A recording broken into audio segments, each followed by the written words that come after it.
Good evening and welcome. Let's take a look at our top story. The United States Senate has endorsed President Joe Biden's $1.9 trillion stimulus package after a 15-hour voting session that stretched overnight. Vice President Kamala Harris cast her first tie-breaking vote at dawn. And the Senate adopted the budget bill by a vote of 51 to 50 at about 5:30 in the morning. On this vote, the yeas are 50, the nays are 50. The Senate being equally divided, the Vice President votes in the affirmative, and the concurrent resolution as amended is adopted.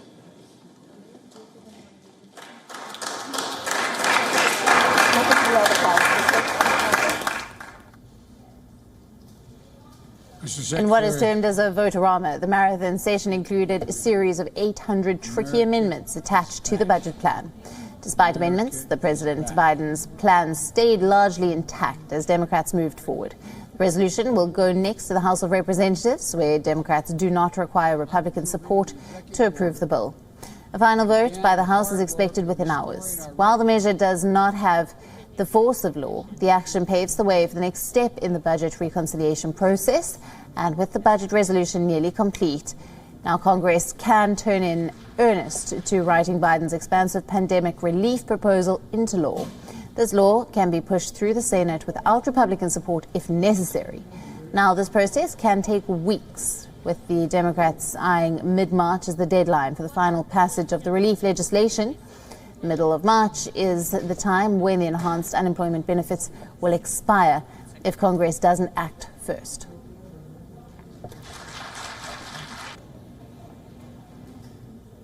Now, we are being joined by our correspondent, Susan Tehrani from New York, for more on this story. Good evening to you, Susan. Thanks for being with us. So, finally, after a marathon session extending through the night, the path to the passage of a relief package has been paved. What and how much of a relief will this be to the U.S. economy and to its people?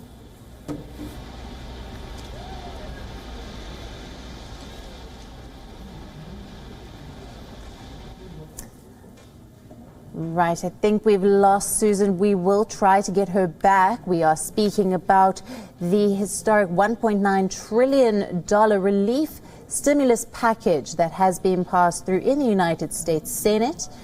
This is endorsed by President Biden's $1.9 trillion stimulus package for COVID relief. After a 15-hour voting session that stretched throughout the night, Vice President Kamala Harris cast her first tie-breaking vote at dawn.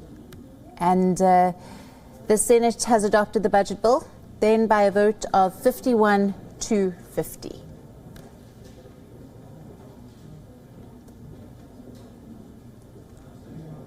Now, this resolution next goes to the House of Representatives, and the Democrats there don't necessarily need the Republican support to approve that bill.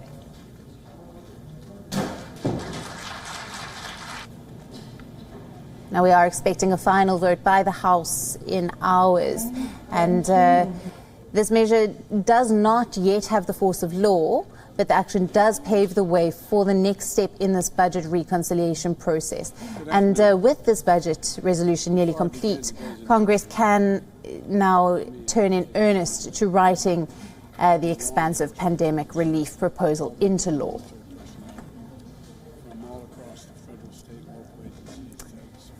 And now we have got Susan back. Susan, it's good to speak to you. So finally, I'll repeat the question. After this marathon session extending overnight, the path to the passage of relief package has been paved. Now, what and how much of a relief will this be to the U.S. economy and to the people? Good afternoon.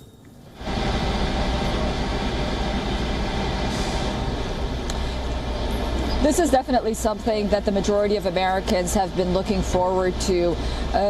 There will be a passage of $1,400 for moderate to low income families. We still don't know what the budget bracket and the income bracket is for that, but both Republicans and Democrats agreed that this will be not for everyone this time. It will be for people making a certain amount of money and not higher income individuals and families. Another issue which was very interesting and surprising was when the Republicans posed an amendment to not raise minimum wage to $15 an hour, which was a hallmark of the Biden administration's economic plan during the campaign trail. Democrats, progressives like Bernie Sanders, agreed that during a pandemic we shouldn't raise that minimum wage and we should wait to make those plans in a 5-year timeline as opposed to right away and immediately. So no minimum wage hike for now across the United States. The $1,400 will go to moderate and low income families.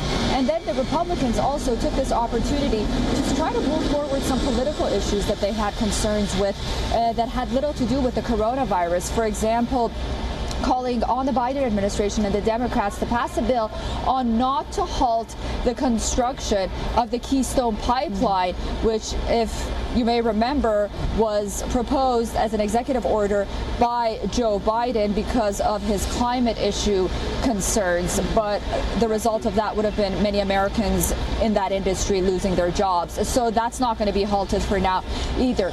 Some issues regarding schools and taxes, Republicans were able to get an agreement on that with the Democrats. But all in all, while Americans are very happy, there are Republicans who are concerned that $4 trillion, including the $900 billion that was passed as a relief package, would have been enough to sort of get the economy moving forward. And this $2 trillion is a step too far to, quote unquote, advance the Democrats' progressive goals, as one Republican noted. However, when you look at the numbers in the economy, really, the job market, I mean, it is lower than Europe. It's around 6.3% right now.